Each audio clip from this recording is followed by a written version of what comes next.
What's happening, guys? Sam Adams here, and welcome to a brand new episode of Caffeinate today for March the 22nd of 2019. My name is Samuel Adams, and welcome to today's show. I hope that this one does find you well, and for those that are brand new to the podcast, this is a daily gaming news show where I bring you the hottest gaming news from around the industry and let you guys know what is going on in one tight, neat little package for you to enjoy. And today, we have quite a slew of news for you. That was a rhyme. I can do them anytime. Ho, ho. But today we're going to be talking about the discless Xbox One S, which is something we've talked about on the show before, but now we have a reported launch date, which is coming incredibly soon in the grand scheme of things. And they very well could shake up where the consoles are as of right now. Now, on top of that, we have some statistics about the Epic Game Store and its users, because 40% say that they do not have Steam. That's pretty massive, and there's a reason behind that, in my opinion. There is a Steam library redesign coming, and of course, more new features coming to Steam. Of course, over the summer, not immediately, but stuff that still needs to be talked about. Take-Two is suing over GTA 5 mods yet again, but again, for a good reason. They have plenty of ground to stand on here. GameStop's new CEO is looking to lead a major overhaul in the company. We'll talk more about that. Devil May Cry 5 sales are in, and they are massive. Battlefield 5 is getting its Firestorm mode in just a couple of days, but there's a brand new trailer showcasing tons of features, tons of various aspects of that gameplay. A streamer has beat the entire Souls series and Bloodborne without taking a single hit. That deserves some mention, and there is a free game for you if you make it all the way to the end of the show. I'm not giving it away, but somebody else is, so we'll talk more about that.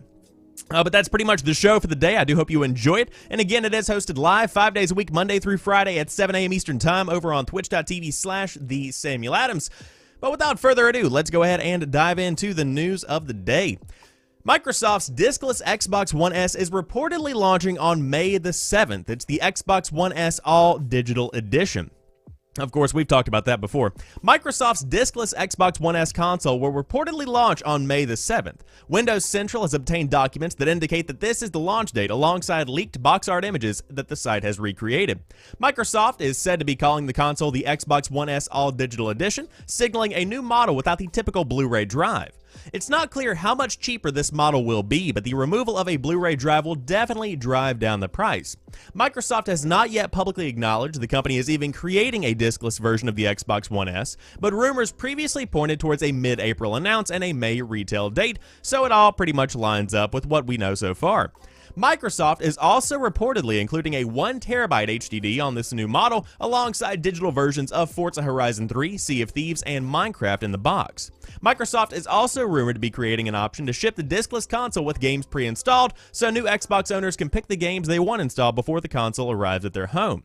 A move to a discless console makes sense for Microsoft. The company has been aggressively pushing its Xbox Game Pass, a subscription service that provides access to more than 100 Xbox games, and of course, Xbox Game Studios titles like Sea of Thieves and Crackdown 3 launched first on the service, and Microsoft even recently added Minecraft to Xbox Game Pass. Of course, Microsoft is also working on an xCloud game streaming service that will stream games to PCs, consoles, and mobile devices, and Microsoft is using Xbox One S hardware in these servers, and a digital-only console would be another boost for such a service. I do believe this could be the actual release date of the console. Of course, it's not going to be something that shakes the industry to its core. You know, it's not the next generation console, so they can just simply announce it and launch it within a very small amount of time, because it's not going to be making any kind of giant ripples. That being said, there is a spot in the industry for this specific piece of hardware right now because of where we are going. As the mock-up does say, disc-free gaming is the future, in my opinion. Of course, whenever you're thinking about the necessity and the value that a Blu-ray drive brings to any piece of hardware, many people think about number one, physical game collections, which I still have, and number two, playing movies and stuff along those lines, various other kinds of Blu-ray capabilities that come because of that specific piece of hardware. And so whenever you take that out, it really does leave a lot of people baffled. But when you consider where the industry has shifted and where it continues to shift, it makes perfect sense because of stuff like Netflix, because of stuff like Hulu, because of the fact that you can buy movies on various services that are compatible with the Xbox One. On top of that, games in the digital space are becoming much more affordable and much more reasonably priced. I suppose those are synonymous, but for those that don't understand what I'm saying, back around the mid-2000s when digital was first becoming a way that people got games, you began to see this kind of inflation of sorts, where a game might be $8 at GameStop and might be a full $60 on something like the PlayStation Store. That has since been remedied a good bit, and games are much more reasonably priced, and of course, the Xbox Game Pass service is the best deal in gaming to date. It truly is an incredible offer whenever you're talking about subscription-based services, and going forward, as more and more cloud gaming is brought into the industry, I think this kind of hardware is what the next console generation might not necessarily adopt from the get-go, but will adopt eventually. So, could we be seeing a precursor of the future? We very well could, and that, of course, is going to be launching reportedly on May the 7th, according to WindowsCentral. Again, nothing confirmed. This thing has not even been announced yet, but it seems like we all but know exactly what's going to be happening with this little piece of hardware. So we'll see, and of course, when it comes to price, I would probably pinpoint this one as being somewhere around the $200 mark.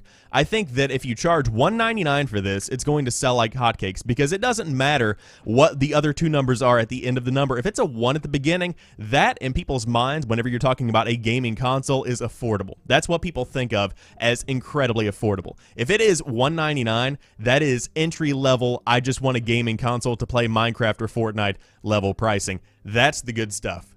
That's the good stuff. Now, with that being said, let's move on to talking about some PC gaming stuff, because we have a slew of information about Epic Games Store and, of course, the rivalry with Steam. 40% of Epic Games Store users say they do not have Steam. Epic said at its GDC conference that 85 million people now use its store. Epic Games said during a GDC presentation today that there are now 85 million registered users of the Epic Games Store on PC, and according to user surveys from August 2018 and January 2019, 40% of them report not having Steam. Although Valve has not recently reported on the total number of Steam accounts registered, in January, the company reported 90 million active Steam users. According to the survey Epic performed, 68% of Epic Store users do not use Steam regularly, a figure that seems awfully high given Steam's decade-plus dominance of the platform.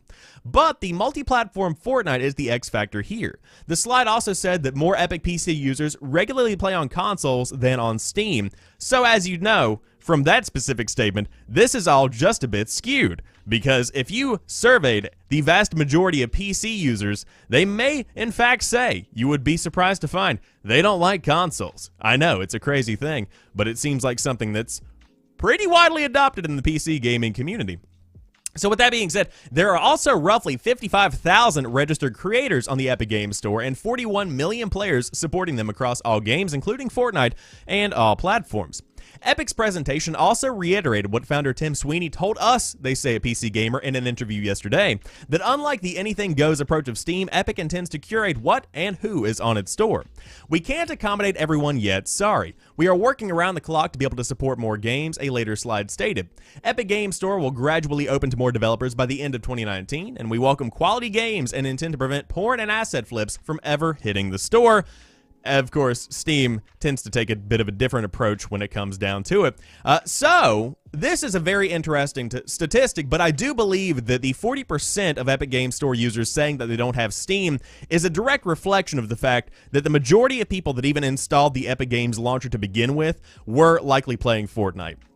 And so whenever you take a poll, whenever you take a measurement of the Epic community right now, a lot of them are still just playing Fortnite. A lot of them are still using that as the one app from the Epic Games launcher, the Epic Games Store. With that being said, I think it's going to grow more and more, and it's something I've been saying since this store first was announced, that Fortnite is creating this entire ecosystem in which a brand new store can rise up, and the next generation of gamers is going to adopt the Epic Games Store as their Steam, because they grew up playing Fortnite, hypothetically. Let's say Fortnite continues to dominate, and therefore they just kind of looked around what was near Fortnite and saw all of these big AAA games that are very notable on the Epic Games Store, and so they just started playing there, and because of convenience, Epic Game Store will rise to the top. Now, with that being said, does Steam actually need to worry about anything right now? Personally, I think so. Whenever you have a better revenue split and more developers and publishers are going to be going over to the Epic Game Store. And so whenever you consider that, Steam definitely is not the only way for people to get games on PC. That's something Tim Sweeney has acknowledged, and that's something that is very much so known across the industry. So, it's a weird time for PC gaming right now. Things are definitely beginning to shift. And I will say also that as somebody who uses Reddit pretty frequently, I, frequent a lot of PC gaming subreddits, etc. And there are so many memes making fun of the Epic Game Store and saying that Steam is, superior in every way, shape, or form. The only reason Steam is as big as it is today is because of the fact that there has not been genuine competition over the course of the past roughly 10 years. That's pretty much the only reason Steam is as huge as it is today. Yes, it is pretty much the go-to place to publish a game on PC if you're talking about making any kind of game, but now in 2019 and beyond, that's not necessarily the case, so you're going to be seeing some shifts.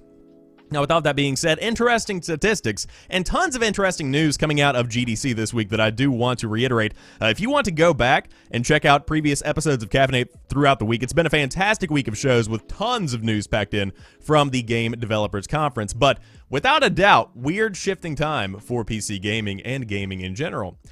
So, if there is genuine competition with Steam here from Epic Games, it looks like a library redesign is in the works. Of course, this is something that's been known for roughly about a year at this point, but now we know when to expect it and also what it is going to be looking like. The Steam library redesign and events page to streamline the user experience is going to be launching sometime this summer. Valve is sprucing Steam up a bit for users by redesigning the library and adding an events page. During its GDC 2019 keynote today, Valve announced that it's redesigning a few aspects on Steam which are set to go into beta this summer. According to the company, users can expect a redesigned library view with a scalable thumbnail and better categorization, says PC Gamer. One of the biggest changes with the redesign is your Steam library homepage. Not only will it look more organized in library view, you will find an integrated friends list and an activity feed which shows recent actions your Steam friends have performed. If any of your friends are currently active in a game you both own, that will show as well. Other highlights include the addition of recent games played added to library view, including thumbnails of your game collection, and the games list will also be a bit more noticeable. Achievements, screenshots, playtime, and other categories you use or you're used to seeing are going to be more visible, as you can see below. And so, of course, for video viewers of the YouTube channel and or the Twitch stream, this is pretty much what you're going to be looking at, and it very much so is a deeply redesigned version of the Steam library.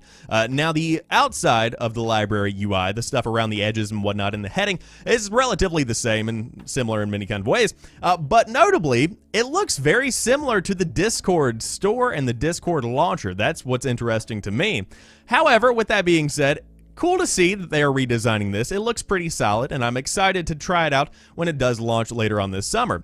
Now, tags are another new feature being added with the redesign. The tags you see added to games on the Steam store will carry over to your library page, so it provides you with an additional option to search games included in your library. It can also save a tag search as a collection of similar games, reports PC Gamer. An Events tab will also be added to the Steam user library.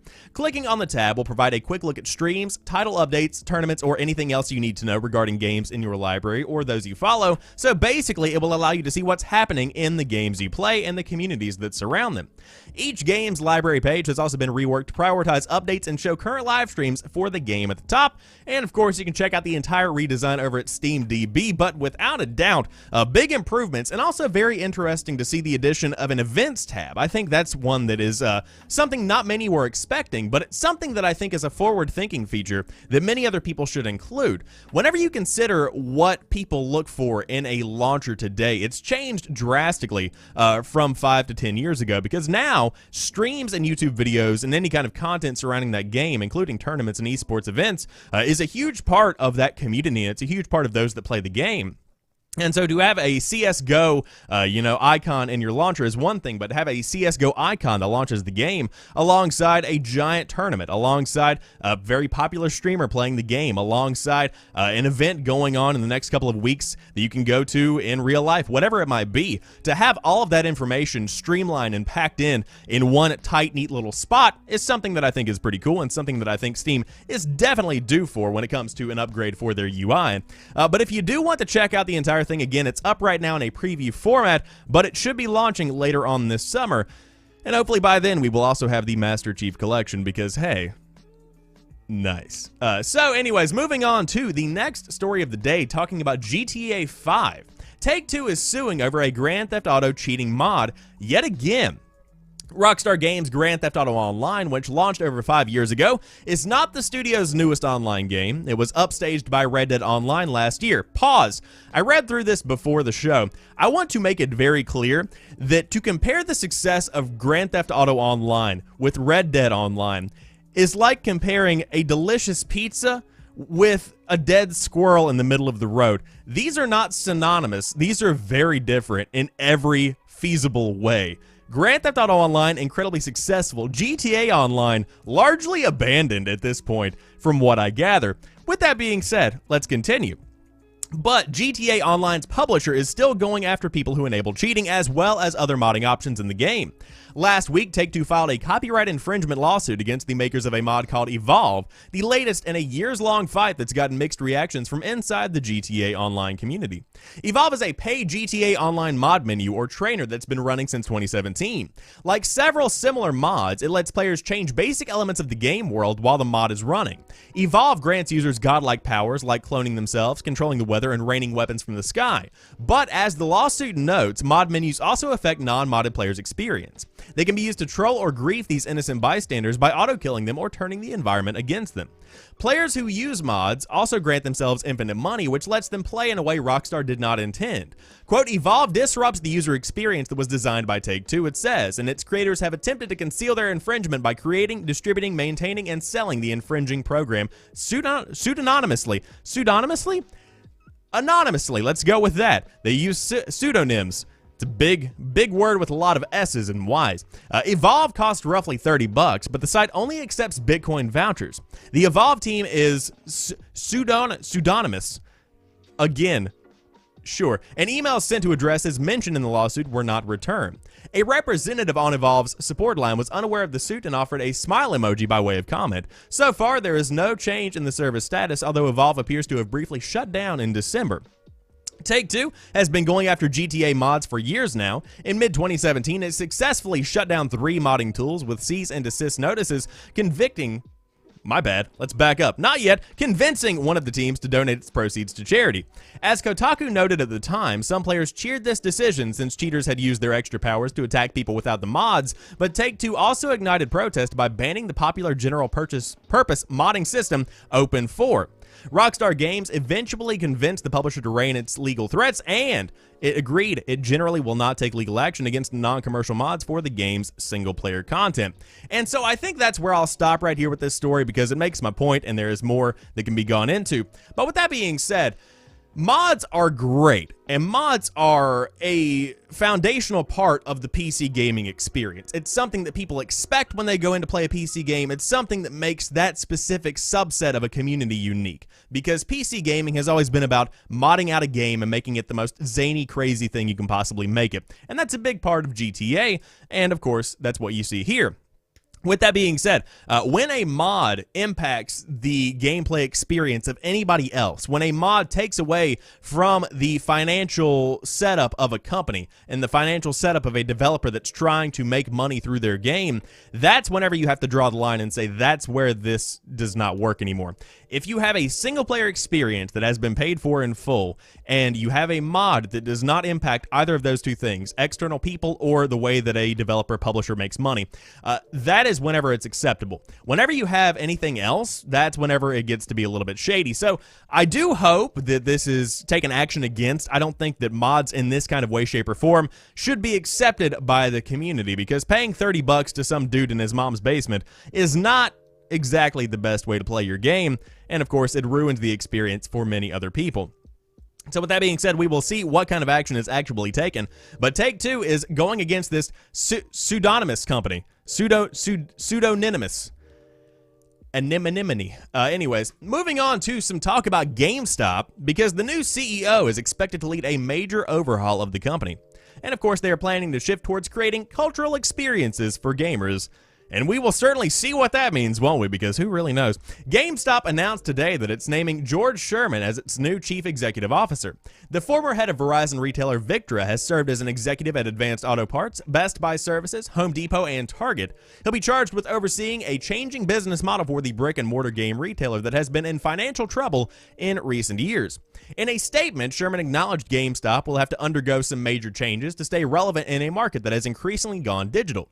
I bring significant experience working with other retailers that have undergone large, successful transformations, he said, suggesting he expects similar changes at GameStop. According to VentureBeat, sources familiar with the company say Sherman's hiring is part of the company's GameStop 2.0 plan that will shift the company from a retailer to a cultural experience. The company reportedly plans to focus on membership programs that encourage trade-ins and purchases of pre-owned games.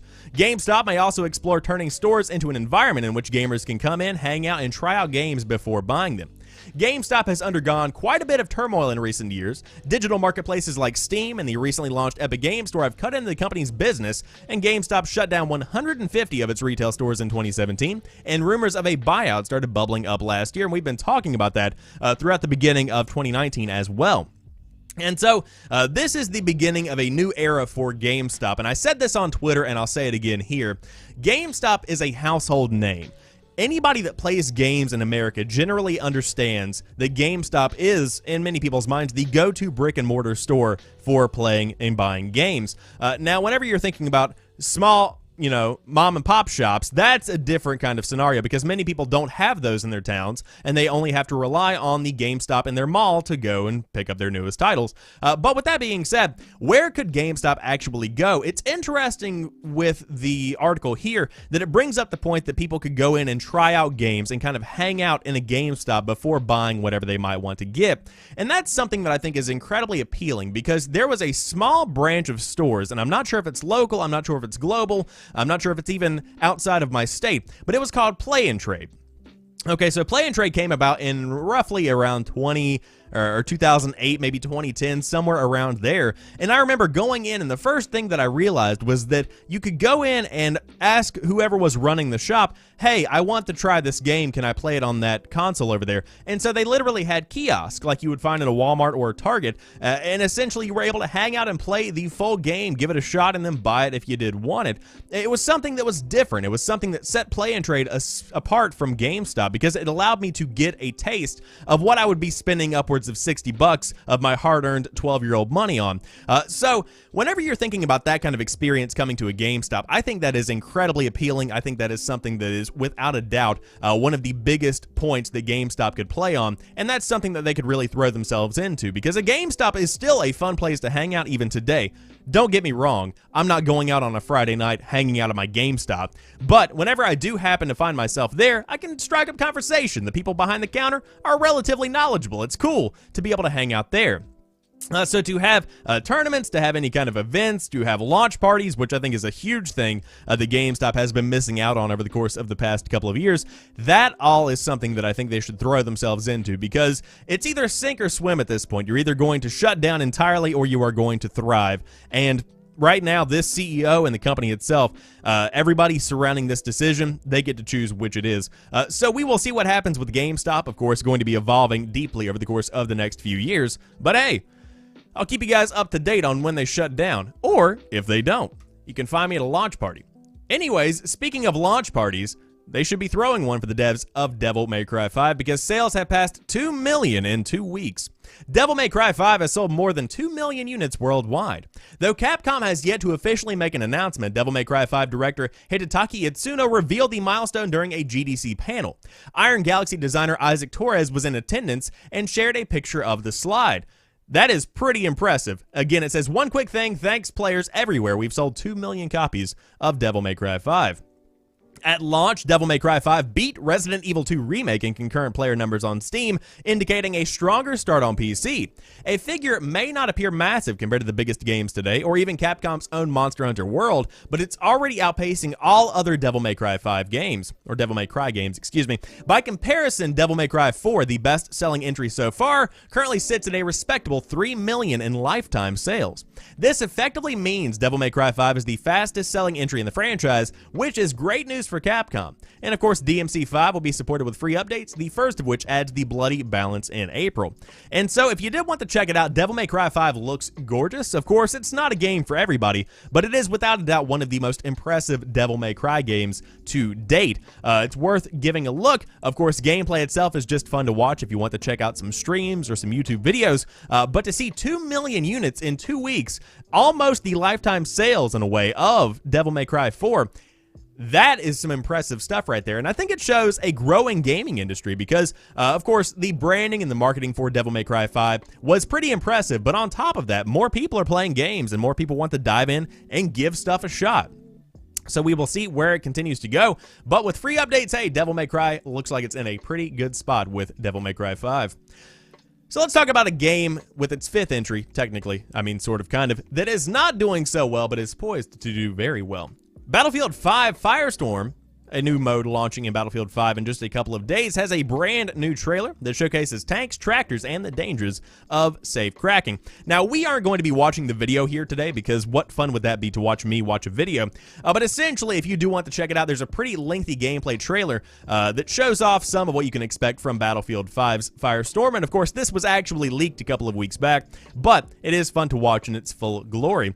And also, there's tons of gameplay content up on YouTube where people have gotten early access and they've been showing off full matches and stuff like that. But Electronic Arts has dropped a new gameplay trailer focusing on Battlefield 5's upcoming Firestorm Battle Royale mode. At its core, it looks like a fairly conventional BR brawl, but the addition of vehicles, breakable buildings, and objectives promise to help keep it out of the standard. The Firestorm map is impressive, 10 times the size of Hamada, Battlefield 5's biggest map, which means those vehicles will be handy for getting around in a hurry. But their real appeal lies in the people squishing ability. There is nothing quite like bringing a tiger to a gunfight after all. But just as in real life, where there are tanks, there's anti-tank technology, so you will want to be careful out there on the roads. And of course, you can check out the entirety of Battlefield Firestorm, Battlefield 5 Firestorm, whatever you want to call it, via much content over there on YouTube and whatnot. But I think going into Firestorm, because as somebody who loves Battlefield and it's somebody who appreciates what Battlefield 5 actually is, Firestorm looks like a fantastic balance of a BR experience and what you can expect from Battlefield 5, because the game itself is good. It undersold drastically, but it's a good game. And so to take those foundational mechanics and incredible graphics and apply a Battle Royale kind of skeleton to it is something that I think is going to be widely adopted if it does impact gamers in the way that it needs to. Now, of course, right now, Apex Legends is still pretty much the hotness when it comes to Battle Royale games. That's what everybody's playing. That's what everybody is talking about. But with Battlefield, it's a little bit different because it's not quite as fast-paced. Of course, Battlefield is traditionally a bit slower than your Call of Duty or any kind of arcade shooter. And so when you take that more realistic approach and combine it with a Battle Royale, I think there is something unique here within Firestorm, something that's definitely worth checking out. So I will, without a doubt, be diving in and giving it a look whenever it does launch on the 25th. If I do remember correctly, and you can check it out on the PS4, Xbox One, and PC if you do want to dive in when the update does roll out. But let's talk about this streamer, shall we? A streamer has beat the entire Dark Souls series and Bloodborne without taking a hit, in addition to Demon Souls as well, I might add. So essentially, you have everything encompassing a Souls-style game. Very good. Can you imagine finishing a From Software game without getting hit? How about 5 games back to back? And to make the challenge even more despicable, if you mess up, you have to start over at the first game. Twitch streamer The Happy Hob has done the near impossible. He has cleared the God Run. This week, after countless heartbreaks and close calls, the streamer completed a stupefying no-hit gauntlet of Bloodborne, Dark Souls 2, Dark Souls, Demon Souls, and Dark Souls 3 in that order. And of course, there's the final stressful fight, which is 47 seconds long, against the Lords of Cinder, the final boss. I'm too big of a pussy to play Dark Souls, so I don't really know. But I appreciate this, I respect it, and it is insane. And I love the fact that he hugs his dog at the end. It's beautiful. The full 5-game run took over 16 hours to conclude, and it is absolute madness. I'm struggling, the author says, to grasp the raw mechanical skill and sheer willpower needed to pull off something like this. Even as a viewer, my nerves are frayed. I can't fathom, they say, how the happy hob keeps his cool. His wild accomplishment did not go unnoticed. The Dark Souls Twitter account offered its congrats, of course, and while the God Run was surmounted in time for Sekiro, something tells me a break is long overdue. So congratulations to the Happy Hob for accomplishing something that has not been done before, and in an incredibly reasonable time of 16 hours. I think that's pretty impressive overall. But without a doubt, something I could never do. That's an incredibly difficult feat to achieve, and something that I think should definitely be applauded. So there's your applause, Happy Hob. There is your applause. But, of course, I always let you guys know when you can get some good deals, some free games, and today we have a freebie coming to you from the Humble Store because Space Station Mystery Adventure Tacoma is free right now. At least while supplies last. The sci-fi mystery adventure Tacoma is really good stuff. It's from Fulbright, the developer of Gone Home, another fantastic game, and that pedigree shines through. While a lot of sci-fi from the 1970s era has a cold, nihilistic view of mankind's place in the universe, Tacoma has a heart, Andy K. wrote in his 84 out of 100 view. As a game about piecing together a story, it is immensely rewarding. So if that sort of critical applause does not convince you to try it, maybe this will. It's free right now on the Humble Store until March 24th or while supplies last. Just click that link, click where it tells you, and they will hook you up. Interestingly, while most Humble giveaways come as Steam keys, this one is DRM free, meaning you will download, install, and run it as a standalone program, and you might even want to burn it to a DVD just like the good old days.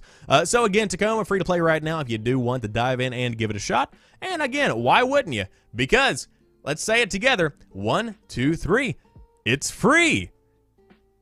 Free. So, guys, give it a shot. But with that being said, I hope you guys have a fantastic rest of the weekend. Of course, the show is hosted live 5 days a week, Monday through Friday at 7 a.m. Eastern Time on twitch.tv/TheSamuelAdams. And it's always a good time, but the show is then put up on YouTube and podcast services around the world if you do want to check it out outside of the live viewing hours. But until Monday, when a brand new episode picks up, keep an eye out for content over the weekend. There's always an episode of The Drop on Sundays, and hey, we could even pump out a Saturday video. Probably going to pump out a Saturday video. But with that being said, you guys have a fantastic rest of the day. I will talk to you soon, and peace.